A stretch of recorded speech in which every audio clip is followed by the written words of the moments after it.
Arcángel Miguel. Solo Miguel es designado como un arcángel en la Biblia. Judas 9.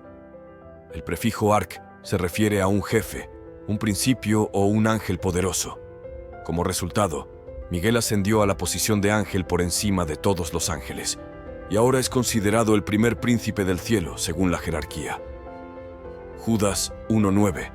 Sin embargo, Miguel, el arcángel, cuando disputaba con el diablo sobre el cuerpo de Moisés, no se atrevió a pronunciar juicio de maldición contra él, sino que dijo: «El Señor te reprenda». Versión King James. Recuerde, solo hay un ángel que posee el título angelical de arcángel en el relato bíblico.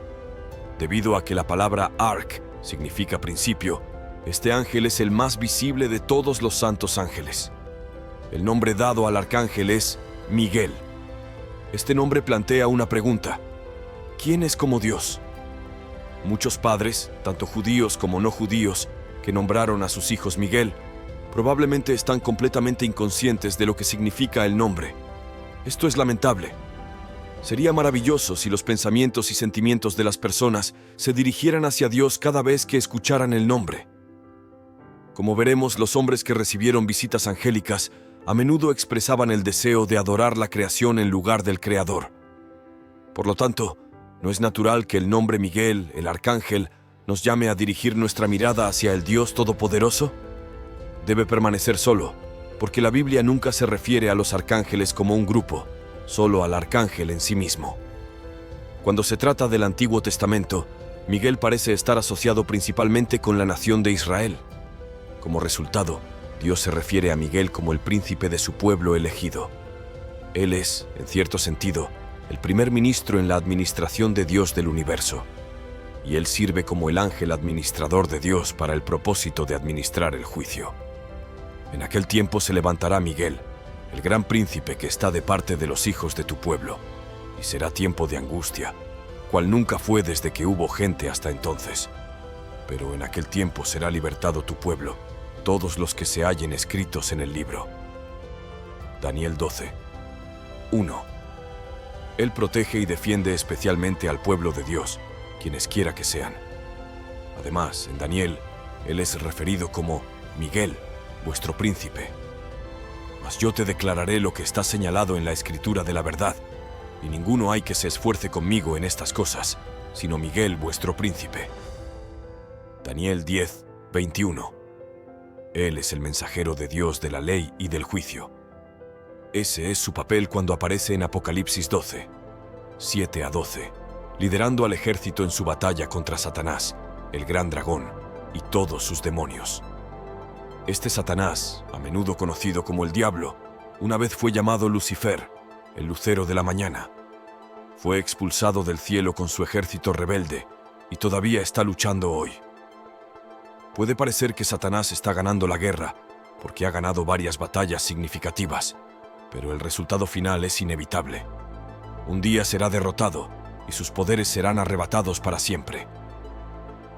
Segunda Tesalonicenses 2:7. Aunque no hemos recibido tanta información como quisiéramos, sabemos una cosa: los ángeles que cayeron lo hicieron porque se rebelaron contra Dios. Porque Dios no perdonó a los ángeles que pecaron, sino que, arrojándolos al infierno, los entregó a prisiones de oscuridad para ser reservados para el juicio. Segunda Pedro 2.4. Tal vez el pasaje correspondiente en Judas 6 ponga la carga de la culpa más directamente sobre los hombros de los ángeles. Los ángeles, escribió Judas deliberadamente, que no guardaron su dignidad, sino que abandonaron su propia morada.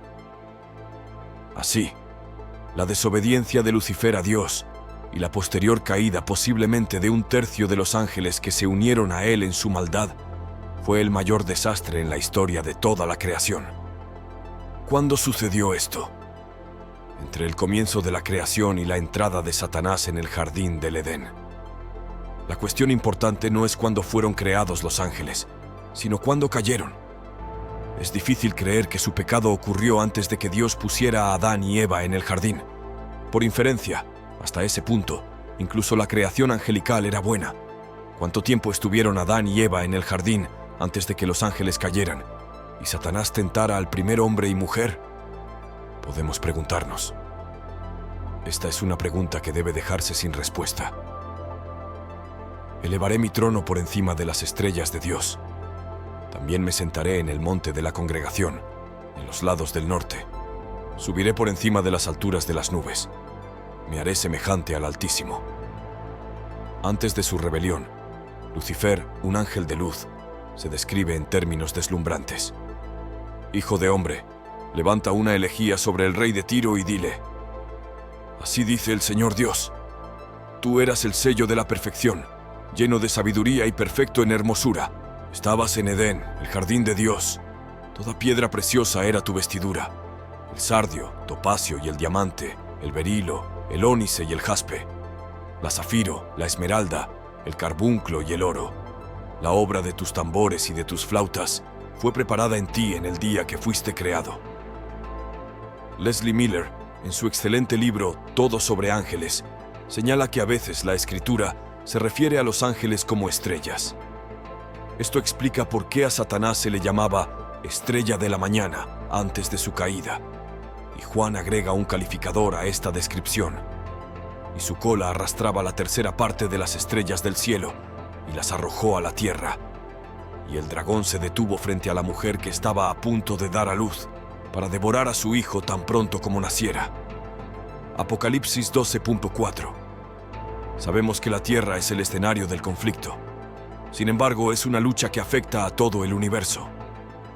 Es asombroso que tú y yo, con un periodo tan breve de tiempo en este planeta, desempeñemos un papel en esta batalla de las eras.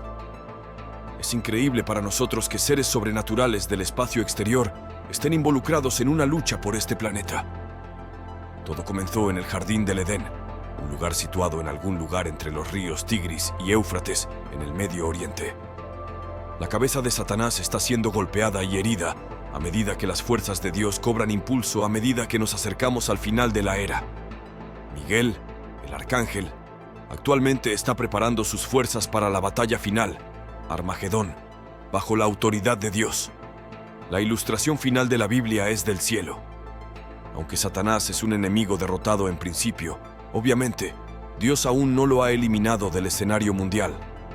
La Biblia enseña, sin embargo, que Dios usará a los ángeles para juzgarlo y eliminarlo completamente del universo. Cuando Jesús regrese por segunda vez, Miguel, el arcángel, gritará mientras lo acompaña. Junto con la proclamación de la maravillosa noticia de que Jesucristo ha regresado, también predica el mensaje de vida para todos aquellos que han muerto en Cristo y están esperando la resurrección. Porque el Señor mismo descenderá del cielo con voz de mando, con voz de arcángel y con trompeta de Dios, y los muertos en Cristo resucitarán primero. Primera Tesalonicenses 4, 16. Daniel y el ángel. El profeta Daniel nos presenta a Miguel. Parece que estaba orando, y Dios envió una respuesta por medio de un mensajero que fue retenido en su viaje hasta que testificara. Pero he aquí, Miguel, uno de los principales príncipes, vino a ayudarme.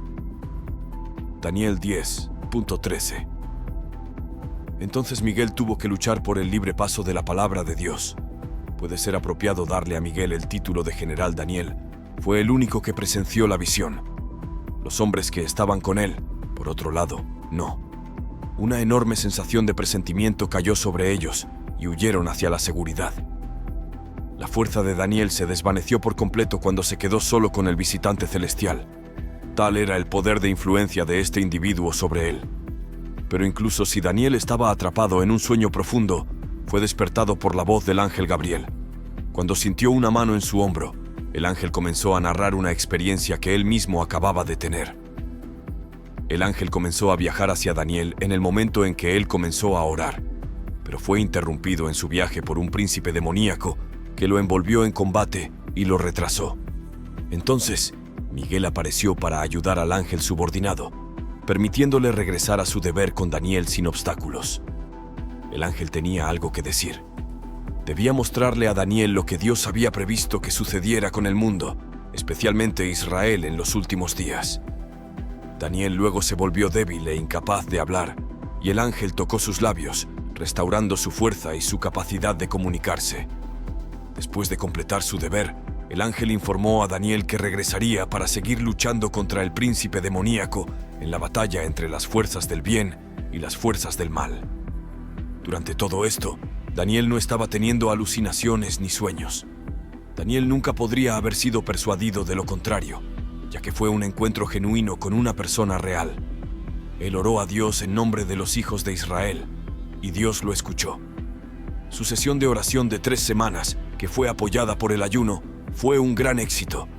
En ese momento, recibió la palabra del visitante angelical que había sido enviado del cielo para informarle que su petición había sido respondida.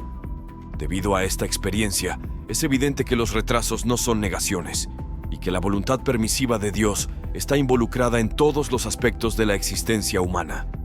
Él dijo: Daniel, hombre muy estimado, presta atención a las palabras que voy a decirte y ponte en pie, porque ahora he sido enviado a ti.